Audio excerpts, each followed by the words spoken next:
Hey everybody, it's almost football season and welcome to kind of a special edition, something we're going to be doing this season of the Orange Crush podcast. It's a mini cast deal of Hood versus Mann. We're not necessarily adversaries here, but this is kind of quick takes on some of the burning questions surrounding the Clemson football program. We're going to get this one started, Grayson, with, is Adam Randall really going to be the starting running back when Clemson kicks it off against LSU?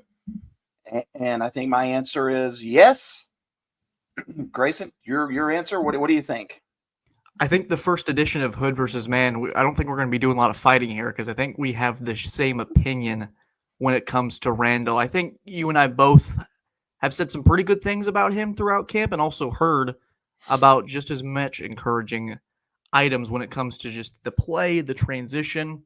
And I think the big thing for me, David, when we look at who's going to step out first for RB1, I don't kind of view it in the sense of, okay, he's the starter. He's going to be taking 30 carries, for example, sort of like a Phil Maffa role, sort of what Clemson fans are used to. I view this as more maybe he's taking maybe 65% of the reps for this LSU game. And I think there's a lot of different things Clemson can do with him, whether it's through pass pro, whether it's a amount of, all right, let's motion him out wide and go empty and see if we can get a look on defense. There's so many different ideas. So I do think Adam Randall, at least for week one, you throw him out there to start and you kind of see how things evolve, not in the sense of they don't know what they're expecting. I think we've heard a lot of good things about scrimmage play, about how he's kind of led the charge in practice. It looks a lot more natural for him. So I'd say he's out there for the first couple series and they see how it goes. But I really do think that he's the starter, quote unquote, as of right now. Well, this is the kind of the proverbial elephant in the room when it comes to Clemson's offense. We don't know what to expect at running back because we've never seen Adam Randall for an extended period. We've never seen David Eziamume. In fact, I was looking at the stats before we turned this on.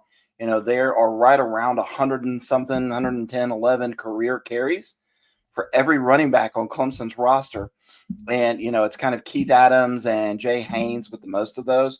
Jay Haynes, 43 last season. I think Keith Adams had right around 30 or so, had 10 or 11 the year before that. So not a lot of experience with these guys. And then, of course, Adam Randall was kind of a late season deal. Going to bring it in. We're going to use him on kickoff return. We're going to use him here. Had the big run against Texas. So this is the group. And let me say this too, and this will segue into kind of a second point with this. I think this is a big year for CJ Spiller because a lot of us feel like the Phil Maffa situation was mishandled last year. Jay Haynes looked like he could be a very viable backup. We didn't see a lot of David Eziamume while they wanted to redshirt him. But Phil Maffa's out there falling down after 3 yards, dragging a bum shoulder around, never came out of the game.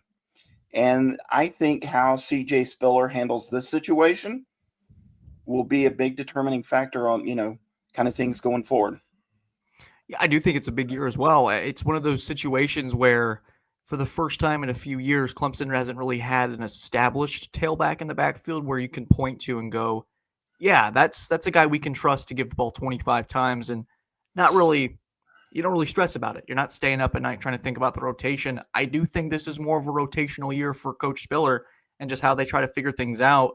I think your three-headed monster, we talked about Keith Adams sort of being your maybe short yardage back when it comes to goal line stuff, or maybe even as we saw in the spring, Garrett Riley utilizing two back sets. Maybe he's someone you try to use as a lead blocker through certain gaps and try to go tag a linebacker. I do think the main line share of the carries, if we had to kind of tier down responsibility, it would be Adam Randall, number one for me. I think Eziamume has kind of separated himself as the number two back as of right now. And then the question will be, how high does Gideon Davidson rise among the ranks as we get closer to the season? He's going to make plays on the field. I think you and I both expect that just based off of the pedigree that he was recruited to be. So it comes down to how does Spiller kind of utilize Randall in that sense of a unique athlete? Keep hearing the name Derrick Henry, which we're not trying to compare the two, but that's just a name in terms of the body type that we're getting at running back here. So an interesting year for Spiller. I do think that's real fascinating to kind of look at, that there is a path for him to have to navigate that he hasn't had to in a couple of years. You're forgetting Jay Haynes, who should be back from injury. He's been out there. He's been going through workouts. Has he been cleared? Not yet. Will be, I'm sure, by the time the season rolls around. I thought he was really good at times last year. I thought the kid played hard. I thought he ran with a lot of energy. It's a fantastic year. And here's the deal. A lot of people, I've seen a lot of talk on the boards about, well, how important is punting? Has punting cost Clemson a game? How important is the running game if you've got a bunch of wide receivers and quarterback? I'll say this. If you're going to go out and you're going to beat good teams, there's a reason guys like Mike Leach could get a program to a certain level with those air raid type systems, throwing it all over the yard, not having a running game. Oklahoma State's kind of one that comes to mind. Texas Tech has been a school. You throw it all over the yard, that's great. If you want to win a championship, you better be able to run the football. It's pretty simple. And those Clemson teams had Wayne Gallman, Deshaun Watson, kind of a two-headed monster. And then you had that cat, Travis Etienne, who was special. And then it's kind of been Shipley and Maffa. And now they are both gone. And now we have a converted wide receiver trying to tackle that big job. It's a big job indeed. And it's a group last year that you look at that Texas game, Maffa ran maybe, 3 or 4 times, and he was kind of restricted to the sideline. I think the word for me, it comes down to trust with some of those younger guys, trusting them to be able to pick up assignments on 3rd and 6, where you give Klubnik just that extra second to maybe identify a crosser or a developing route through the concepts that Riley is trying to illustrate. How is Spiller going to adjudicate that? Does he trust Davidson immediately? Does he trust Haynes fresh off of an ACL injury to make some of those plays? I would sort of project Haynes as maybe someone who gets further into the rotation probably when conference play starts. It just kind of depends on how he's looked. We've seen him in limited spaces, but how is he looking in scrimmages? How are the coaches managing his reps? If he's ready by game 1, it's just another incredible recovery. We've looked at some injuries with some other players, and you're like, how the heck did they get back on the field that quickly? But Haynes is, I guess, another example of that. So for me right now, I'm still thinking LSU, Randall 1, Ezemume 2, Davidson 3, and then Haynes is kind of in that bubble of, if he plays, I'd expect him to be part of that rotation and maybe bumps down another back. But man, week 1 to be ready that quickly in such a big game, you might just have to roll with that 3-headed monster that you've built over the course of the last several weeks and see what you can get out of that. Clemson doesn't need much out of this rushing attack with the Klubnik and this receiving core. Before we get back to this video, we'd like to thank the title sponsor for this podcast, Newton, Scott, and Associates. This team is headlined by Jeff Scott, former Clemson assistant coach and 2-time national champion, as well as Eric Newton, a longtime local and trusted real estate partner. These two are teaming up to provide a first-class experience for all Clemson fans. Whether you're looking to buy, sell, or build in the upstate area of South Carolina, you can trust Newton, Scott, and Associates. Choose the same team that Clemson coaches are selecting when they're looking to buy, sell, or build, all the way from Tigertown to Lake Kiowee.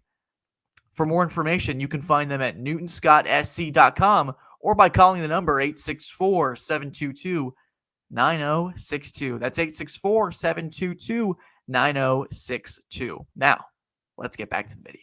Yeah, they just need to be really good. Yeah, I look back and Clemson rushed 24 times for 76 yards against Texas. That's not winning football. And that included one of the big, Adam Randall runs. They're going to have to run it. That's for sure. I do like the idea that early in the year it's going to be a rotation, and you don't go out there and you hammer one guy. You give people some different looks. Ezemume is a different look than an Adam Randall. Then you're going to have to use the quarterback run game a little bit more.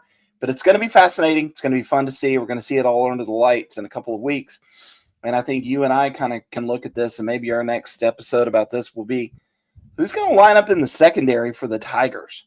I think we feel pretty good about corner, but who's going to be the nickel? Who's going to start at that safety spot opposite Khalil Barnes? I think that's another addition to this coming up. Yeah, keep ready for going on the debates. We want to thank Newton, Scott, and Associates and Chick-fil-A for being kind of the moderators of this little debate here between David Hood and myself. But guys, thank you as always for tuning into this mini cast of the Orange Crush podcast. Looking forward to kind of rolling out more content like this throughout the year. So say subscribe for more stuff like this. Take care. God bless y'all.